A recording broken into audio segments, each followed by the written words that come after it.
மாகாண சபை தேர்தல் நடத்தப்பட வேண்டுமென்றால் மாகாண சபை தேர்தலுக்கான திருத்தம் பாராளுமன்றத்திலே கொண்டு வரப்படும். முதலாவது அது ஒரு நீண்ட நாட்கள் இழுபடக்கூடிய ஒரு விடயம். ஏற்கனவே முன்னாள் நாடாளுமன்ற உறுப்பினர் சுமந்திரன் அவர்களால் தனிநபர் பிரேரணை ஒன்றும் அங்கு சமர்ப்பிக்கப்பட்டிருக்கிறது. ஆனாலும் 50% விகிதாசார முறையிலும் 50% தொகுதி முறையிலும் என்று தீர்மானிக்கப்பட்டு அது நடைமுறையில் இருக்கிற பொழுதே அந்த டீலிமிட்டேஷன் எல்லை நிர்ணயம் என்பது பிழையானது, அதை ஏற்றுக்கொள்ள முடியாது என்று தென்னிலங்கையிலே பிரச்சனைகள் கொண்டு வரப்பட்டது. எங்களுக்கும் அதிலே கணக்க உடன்பாடுகள் குறைவு. 70% தொகுதி முறையும் 30% விகிதாசார முறையுமாக இருந்தால் நாங்களும் அதற்கான பூர்ண ஆதரவை வழங்குவதற்கு தயாராக இருக்கிறோம். இப்பொழுதும் தயாராக இருந்தோம். ஆனால் அந்த நடைமுறைகள் இல்லாமல் இப்பொழுது இருக்கிற இந்த தேர்தல் முறையை கூட பழைய முறையிலே விகிதாசார முறையில் நடத்துவதானால் தேர்தலில் திருத்தம் கொண்டு வரப்பட வேண்டும். 2013ஆம் ஆண்டிலே மாகாண சபை நடைபெறுகிற பொழுது இலங்கை பூராக விகிதாசார முறையிலேயே நடைபெற்றது. அவ்வாறான விகிதாசார முறை என்றாலும் தேர்தல் திருத்தத்தினூடாகத்தான் அது கொண்டு வரப்படலாம். அவை அதுக்கு ஒரு நீண்ட நாட்கள் செல்லும். இப்பொழுது ஒரு சற்று நேரத்துக்கு முதல் தான் நான் பார்த்தேன், ஊராட்சி மன்ற தேர்தல்களுக்கான நியமன பத்திரங்களை தாக்கல் செய்வதற்கு இந்த மாதம் 17ஆம் தேதி 20ஆம் தேதி கிளைகள் தேதி தீர்மானிக்கப்பட்டிருக்கிறது. இனி இந்த தேர்தல் இதற்கான நடவடிக்கைகள் இந்த காலங்கள் முடிந்த பிற்பாடுதான் அடுத்த நடவடிக்கை தொடர்பிலே பேசப்படும். அவ்வாறு ஒரு மாகாண சபை தேர்தல் நடைபெற்றால் முதலமைச்சர் வேட்பாளராக நிற்பதற்குரிய சூழ்நிலைகள் எனக்கு இப்போதைக்கு இல்லை. நான் அந்த விருப்பத்தோடு இல்லை. நான் இருக்கிற காரணம், எங்களுடைய கட்சி இப்பொழுது வழக்கில் இருக்கிறது. என்னுடைய கட்சியில் உள்ளவர்களே அந்த வழக்கை தாக்கல் செய்திருக்கிறார்கள். கட்சியில் உள்ளவர்களே அந்த வழக்கை தாக்கல் செய்பவர்களுக்கு பின்னணியிலும் இருக்கிறார்கள். ஆகவே இதனுடைய கருத்தாக்களும் கருவிகளும் கட்சியிலே தான் இருக்கிறார்கள். கட்சியை வழக்கிலே வைத்துக்கொண்டு பெற்ற தாயை நீதிமன்றத்திலே நிறுத்தி வைத்துக் கொண்டு நாங்கள் அம்மாவிடம் உணவு கேட்க போகிறோம், அம்மாவிடம் பாலருந்த போகிறோம் என்று சொல்லிக் கொள்வது, அல்லது பதவிகளுக்காக நாங்கள் அடிபட்டு கொண்டிருப்பது, பதவிகளுக்காகத்தான் நாங்கள் பேசி கொண்டிருப்பது ஒரு இன விடுதலைக்கான அரசியல் அல்ல. எல்லாருக்குமே தெளிவாக தெரியும், நாங்கள் செய்வது என்பது ஒரு தேச விடுதலைக்கான அரசியல்.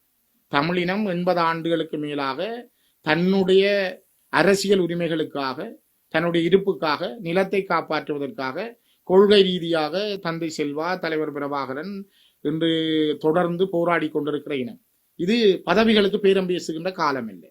ஆகவே பதவிகளை முக்கியத்துவப்படுத்தி நாங்கள் அரசியல் செய்வதை முதலில் தவிர்த்து விட வேண்டும். அவருக்கு இன்ன பதவி கொடுக்கலாம், அல்ல இவர் இன்ன பதவிக்கு வரலாம். இந்த நிலைமை மாற்றப்பட வேண்டும் என்று எங்களிடம் இருக்கின்ற சில இளைஞர்கள், நான் எல்லாரையும் சொல்லவில்லை, சில இளைஞர்கள் கூட பதவிகளுக்காக அல்லது இன்னென்ன பதவி கிடைக்கும், அதற்காக கட்சியிலே நாங்கள் சேர்ந்து கொள்ளலாமா என்ற எண்ணங்களை கூட கொண்டிருக்கிறார்கள். ஆனால் பல இளைஞர்கள் கொள்கை ரீதியாக ஈழத்தேசிய விடுதலைக்காக, தமிழ் தேசிய விடுதலைக்காக தங்களை முழுமையாக அர்ப்பணித்திருக்கிறார்கள். எத்தனையோ ஆயிரம் போராளிகளாக இருந்து மாவீரரானவர்கள், போராளிகளாக இன்றும் காயப்பட்ட நிலையிலே வடுக்களை சுமந்திருப்பவர்கள், இவர்களெல்லாம் ஒரு தேச விடுதலைக்காக போராடியவர்கள். இவ்வாறான நிலைமை வெளிச்சூழல் இருக்கிற பொழுது ஸ்ரீதரன் முதலமைச்சராக வரலாம் என்ற எண்ணம் ஸ்ரீதரனுக்கு துளியளவும் இல்லை. அந்த எண்ணங்களை நான் கொண்டிருக்கவும் இல்லை. நான் அவ்வாறான ஒரு போட்டிக்களத்துக்குள் இப்பொழுது இறங்கிக் கொள்ள தயாராக இல்லை என்பதை நான் மிக தெளிவாக சொல்லி வைக்க விரும்புகிறேன். எங்களுடைய கட்சியின் உயர்மட்ட குழு கூட்டம் பாராளுமன்ற தேர்தல் முடிந்த கையோடு அப்போது இருந்த கட்சியினுடைய தலைவர் அண்ணன் மாவை சேனாதிராஜா அவர்கள் தலைமையில் வவுனியாவிலே நடைபெற்றது. அவ்வாறான அந்த கூட்டம் நடைபெற்ற பொழுது அந்த தேசிய பட்டியல் வழங்குவதற்காக தான் அந்த கூட்டம் கூட்டப்பட்டது. அப்பொழுது தேசிய பட்டியலை சுமந்திரனுக்கு வழங்கலாம் என்று மட்டக்களப்பின் துரராஜசிங்கம் அவர்களும் இப்பொழுது நாடாளுமன்ற உறுப்பினர்கள் இருக்கிற மட்டக்களப்பின் சாணக்கியன் அவர்களும் அந்த கருத்தை முன்வைத்திருந்தார்கள். சத்தியலிங்கம் அவர்களுக்கு முன்வைக்கப்பட வேண்டும் என்பதை சத்தியலிங்கம் அவர்கள் வேண்டுகையாகவும் விடுத்திருந்தார். அவருடைய எழுத்து மூல கடிதங்களும் தரப்பட்டிருந்தது.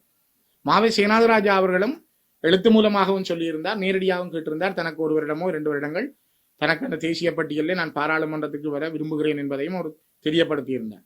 அதிலே நான் மறைந்த அமரர் மாவை சேனாதிராஜா அவர்களுக்கு 2 ஆண்டுகளோ அல்ல 1 ஆண்டு என்றாலும் அவருக்கு அந்த காலம் 1 ஆண்டாவது வழங்கப்பட வேண்டும் என்பதை வலியுறுத்தி இருந்தேன்.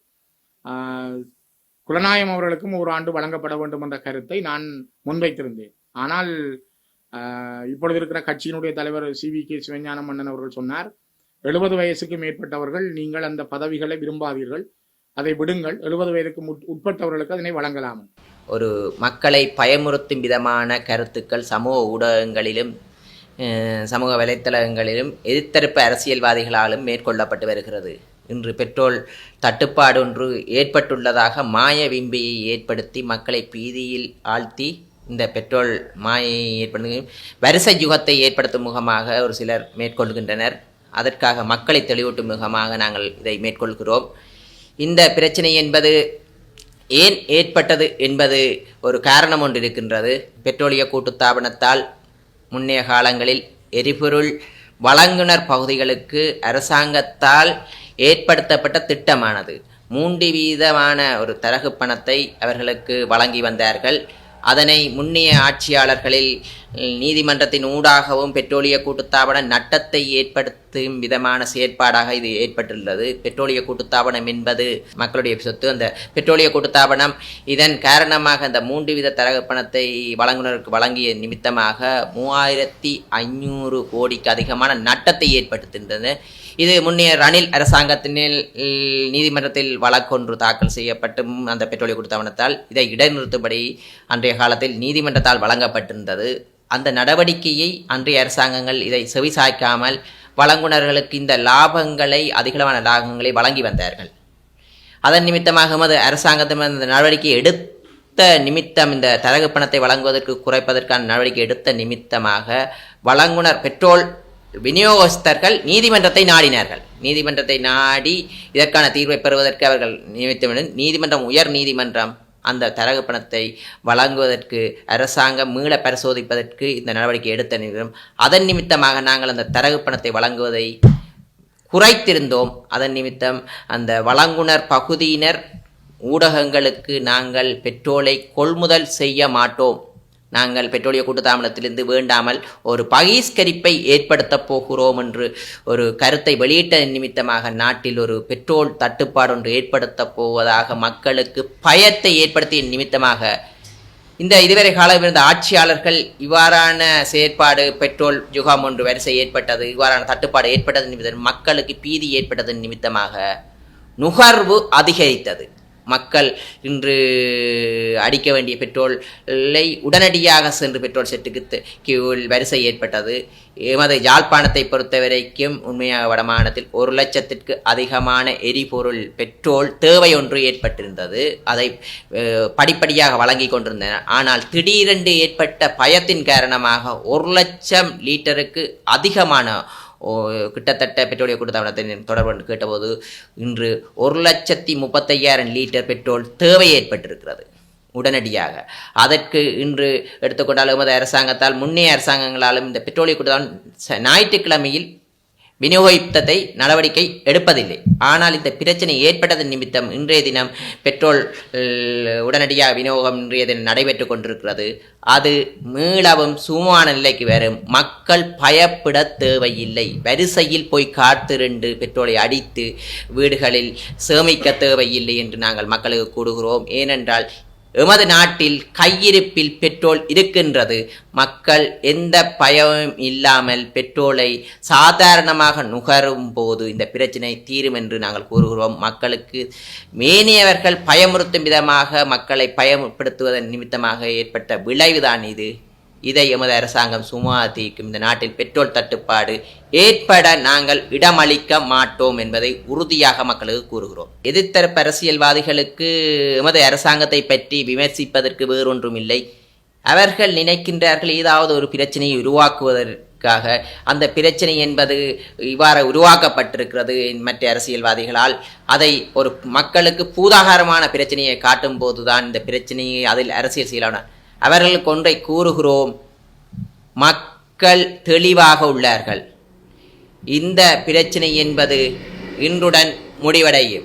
நாளையிலிருந்து இது சுமூகமான நிலைக்கு வரும். இதை மக்கள் உணர்ந்திருக்கிறார்கள். இந்த பிரச்சனைகளை வைத்து மக்களை திரும்ப திரும்ப பயமுறுத்த வேண்டாம் என்றுதான் அந்த அரசியல்வாதிகளும் கூறுகிறோம். இவ்வாறான பிரச்சனைகளை பூதாகரமாக்காதீர்கள். இது ஒரு நாட்டின் நலன் சார்ந்தெடுத்த நடவடிக்கை. இந்த பெட்ரோலியம் கூட்டுத்தாபனம் என்பது மக்களுக்கு சொந்தமானது. இதுவரை காலம் நட்டத்தில் இயங்கியது. இவ்வாறான தரகு பணம் வழங்கியது. இந்த எரிபொருள் நிரப்பு நிலையங்கள் எல்லாமே யாருடையதாக இருக்கிறது? சிந்தித்து பார்க்க வேண்டும். முன்னைய அரசியல்வாதிகளுடைய பெனாமிகளுடையதாகத்தான் இருக்கிறது. அந்த தரகு பணத்தை இவர்கள் பெற்றார்கள். இனிமேலும் இது நாட்டுக்குத்தான் லாபத்தை ஏற்படுத்துவது, மக்களுக்குத்தான் நலனை செய்ய போகிறது என்பதை இந்த இடத்தில் கூறிக்கொள்கிறோம்.